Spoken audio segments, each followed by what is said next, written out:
Hello, and welcome to Lyla's Lullabies, where we spend time exploring with Lyla, a traveler who wanders the world at her own pace, while sharing her most enriching and restorative moments with you. In tonight's story, we'll follow Lyla as she experiences Montreal during its dynamic International Jazz Festival. There's nowhere you need to be, nothing you need to remember. Just settle in, get comfortable, and let yourself go. We're so glad you're here. Whenever you're ready, let's begin. The late June morning in Montreal was warm and bright, and Lyla woke to the sound of music drifting up from the street below. Someone was busking outside their hotel, a saxophone player running through jazz standards, the notes floating through the open window. "That's a good sign," Lyla's friend Marina said from the other bed. "Music before breakfast." "That's why we're here," Lyla said, stretching. "All that jazz." The friendship between the Fab Five, Lyla, Marina, Beth, Claire, and Josie, went back to college days and shared apartments and late-night conversations that had solved the world's problems. Life had scattered them across different cities, different careers, different paths. But the bond had remained, and they all looked forward to their meetups in amazing global locations. This trip found them in Montreal for the International Jazz Festival, with the city transformed into a massive celebration of music. Stages had been set up throughout downtown, streets closed to traffic, hundreds of thousands of people descending on the city for 11 days of concerts and performances. Lyla had been wanting to come for years, and when she'd pitched it to the group, everyone had immediately agreed. They met the others for breakfast at a cafe near their hotel. Strong coffee and croissants and fruit. The conversation at neighboring tables a mix of French and English, the bilingual rhythm of Montreal evident from the first moments. "So what's the plan?" Claire asked, spreading jam on her croissant. "Sightseeing this morning," Lyla said. "Notre-Dame Basilica, Old Port, maybe the market. Lunch in Chinatown, then up to Mount Royal for the hike and views. Festival starts around 6. I've got us positioned for some good shows." "You've planned this well," Beth said. "I've been waiting years for this," Lyla admitted. Notre-Dame Basilica was a short walk from their hotel, located in Old Montreal with its cobblestone streets and 18th century architecture. The exterior of the church was impressive, Gothic Revival towers rising up against the blue sky, but the interior was extraordinary. They stepped inside and everyone stopped, taking in the explosion of color and detail. The entire interior was painted in deep blues and golds and reds, every surface decorated with intricate woodwork and gold leaf. The vaulted ceiling soared overhead, painted to look like a starry sky. Stained glass windows depicted scenes from Montreal's history rather than biblical stories. "This is incredible," Josie breathed. "I wasn't expecting it to be so ornate." "It's from the 1820s, Lyla said, reading from her phone. "They wanted to create something that would rival the great cathedrals of Europe. I'd say they succeeded." They wandered through the basilica slowly, necks craned to take in the ceiling, pausing to admire the detailed woodwork and the massive Cassavant Freres organ. Light streamed through the stained glass, casting colored patterns across the wooden pews. A small group had gathered near the altar, and a guide was explaining the basilica's history. They drifted closer to listen.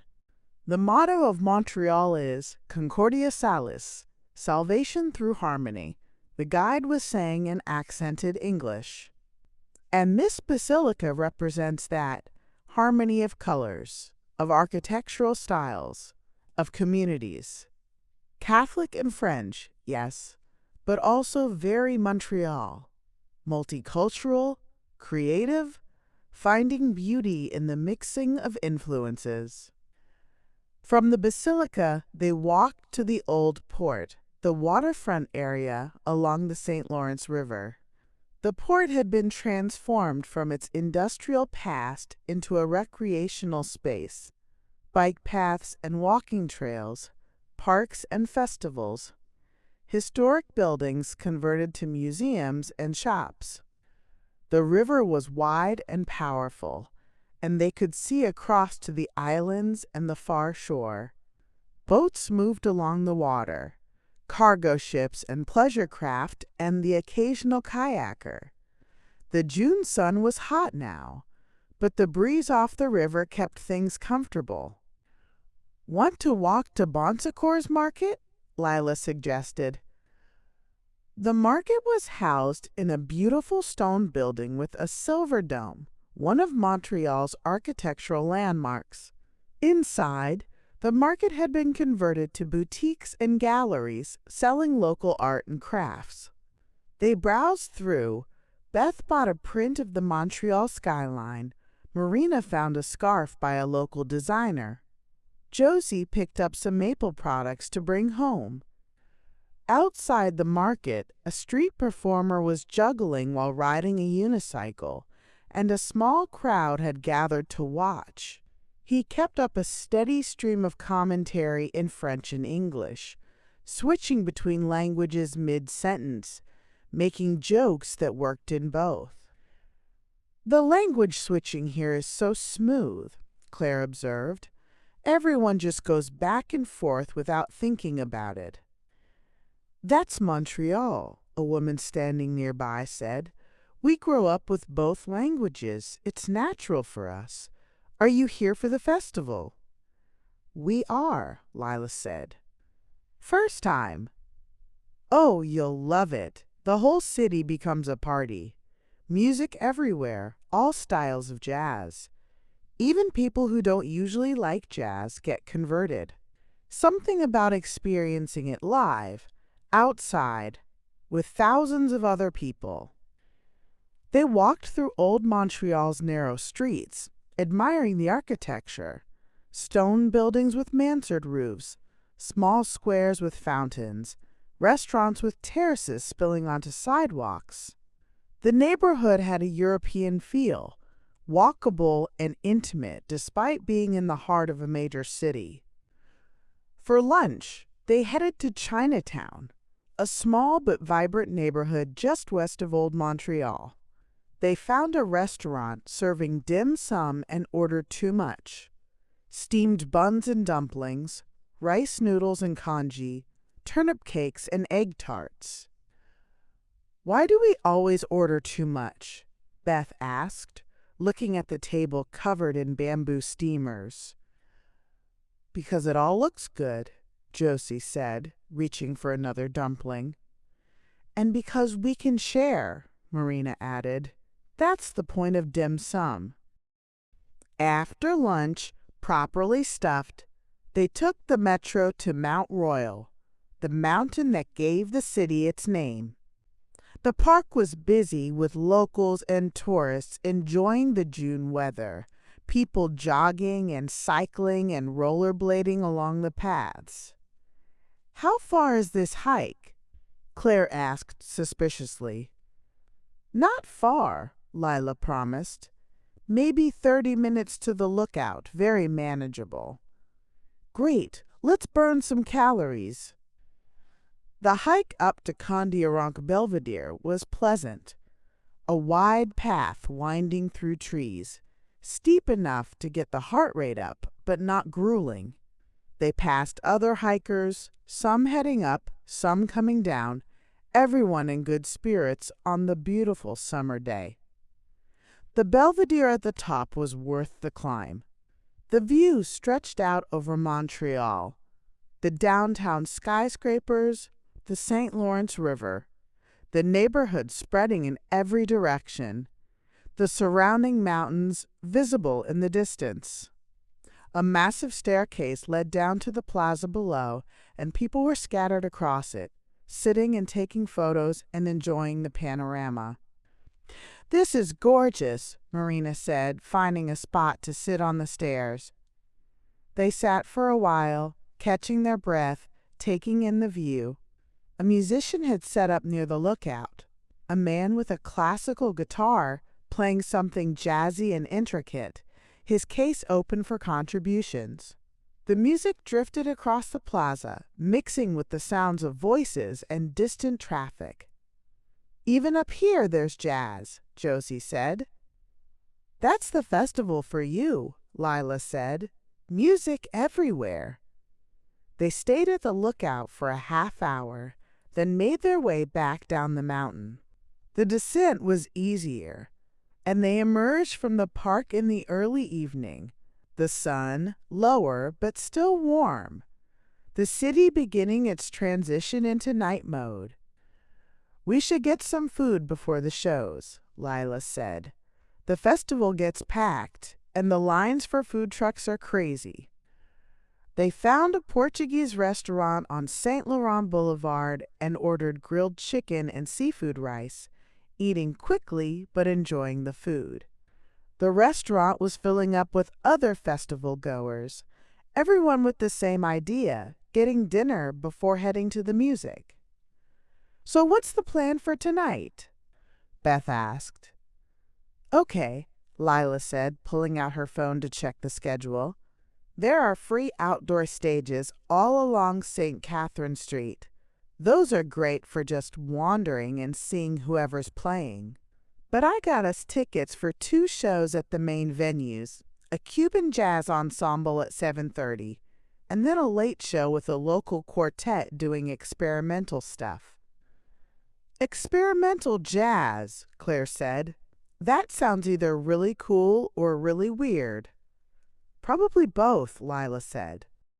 They walked toward the festival area, and the energy was immediately apparent. St. Catherine Street had been closed to traffic and transformed into a pedestrian zone filled with stages, food trucks, bars, and thousands of people. Music spilled from every direction, a brass band here, a piano trio there, a vocalist somewhere else, all the sounds overlapping and creating a joyful cacophony. "This is amazing," Marina said, looking around at the crowds and the stages and the general festive atmosphere. They wandered through the festival grounds, stopping when something caught their attention. A Brazilian jazz group playing samba-influenced pieces, the rhythm infectious. A French-Canadian singer doing jazz interpretations of Edith Piaf songs. A drum circle that had attracted a crowd of dancers. "We should get to our seats for the Cuban show," Lyla said, checking the time. The venue was the Théâtre Maisonneuve at Place des Arts, a proper concert hall. They found their seats, good ones, close enough to see the musicians, faces and fingers on the instruments. The hall filled quickly, and when the lights dimmed and the ensemble took the stage, the crowd erupted in applause. The music was joyful and complex. Traditional Cuban sun mixed with bebop influences, the rhythms driving and polyrhythmic, the melodies dancing over the top. The musicians were clearly masters of their instruments, and they played with obvious pleasure, grinning at each other during solos, building off each other's energy. "This is incredible," Josie whispered during a particularly intricate piano solo. The concert was an hour and a half of pure musical joy, and when it ended with an extended jam that had half the audience on their feet dancing, everyone left the hall smiling. Outside, the festival was in full swing. The outdoor stages packed, the bars crowded, music pouring from every corner. They had an hour before their next show, so they wandered, following whatever music sounded interesting. They stopped at a stage where a Hammond organ trio was playing, the organist's left hand handling the bass lines while his right hand and feet played chords and solos, the guitarist and drummer providing a swinging foundation. The organ had that warm, churchy sound, and the music was soulful and groovy. "I could listen to this all night," Beth said, swaying to the rhythm. They bought drinks from a nearby stand, local beer and cider, and stood at the edge of the crowd, letting the music wash over them. The June evening was perfect, warm but not hot, and the vibe was relaxed and happy. People danced, people sat on curbs, people stood and listened. Everyone was there for the music. Their second show was at a smaller venue, a jazz club that was part of the festival circuit. The space was intimate, maybe 100 seats, the stage, just a small raised platform, the audience close enough to see every detail. The quartet took the stage, piano, bass, drums, and saxophone. The leader explained they'd be playing original compositions, exploring the boundaries of jazz structure, incorporating electronic elements and unconventional time signatures. "Could be interesting," Claire whispered, "or I might need some earplugs." It turned out to be fascinating. The music was challenging, sometimes angular and dissonant, sometimes hauntingly beautiful, always unpredictable. The musicians listened intently to each other, responding in real time, building improvisations that felt both planned and spontaneous. Not everyone in the audience was sold. A few people left at the intermission. But most stayed, leaning forward in their seats, following the musical conversation happening on stage. "That was wild," Marina said when the show ended. "I didn't understand all of it, but I kind of loved it." "That's experimental music," Lyla said. "You're not supposed to understand. You're just supposed to experience it." They emerged back into the festival, which was still going strong despite the late hour. The outdoor stages were still packed, the energy high. They wandered for another hour, stopping at different stages, hearing different styles. A Dixieland band playing traditional New Orleans jazz, a modern group doing hip-hop-influenced jazz fusion, a vocalist doing standards with just a piano accompaniment. "I'm getting tired," Claire finally admitted, but in the best way. "One more stop," Lyla said.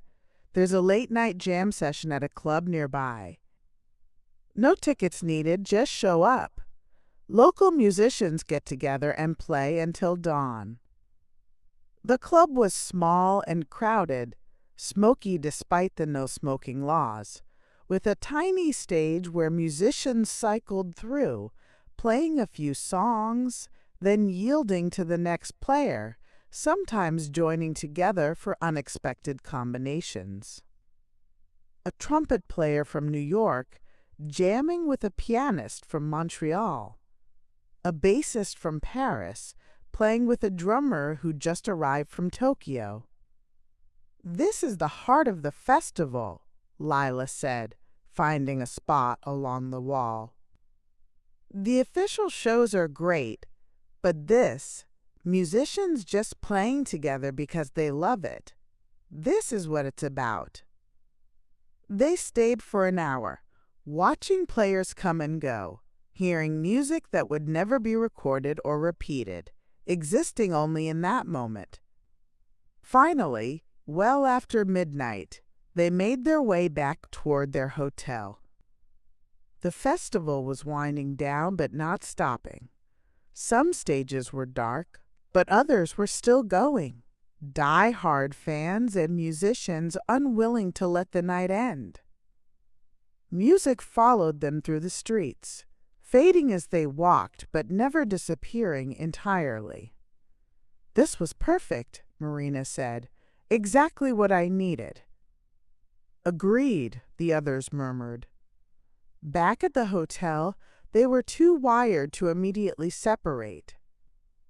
They gathered in one room, opening the windows to let in the cool night air and the distant sounds of the city. "What was your favorite show today?" Beth asked. "The Cuban show," Josie said immediately. "That energy was infectious." "The organ trio in the street," Claire said. "Something about that sound just gets me." "The jam session," Marina said. "Seeing musicians just play for the love of it." "All of it," Lyla said, "but especially sharing it with you all. Jazz is better when you experience it together." "Not too sappy," Claire warned. "We have rules." "Just true," Lyla said, laughing, her eyes glistening ever so slightly. They talked for a while longer, recapping the day.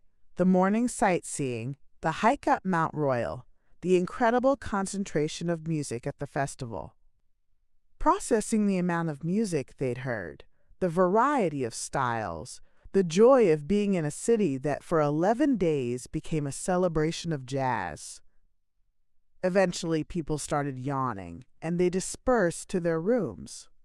Lyla settled by the window, looking out at Montreal at night. Even now, after 1 a.m., she could hear music.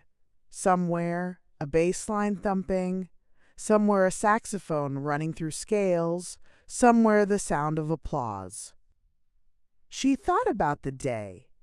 The beautiful basilica with its starry ceiling, the view from Mount Royal stretching across the city, the Cuban ensemble's infectious rhythms, the experimental quartet pushing boundaries, the late-night jam session where musicians from around the world connected through improvisation.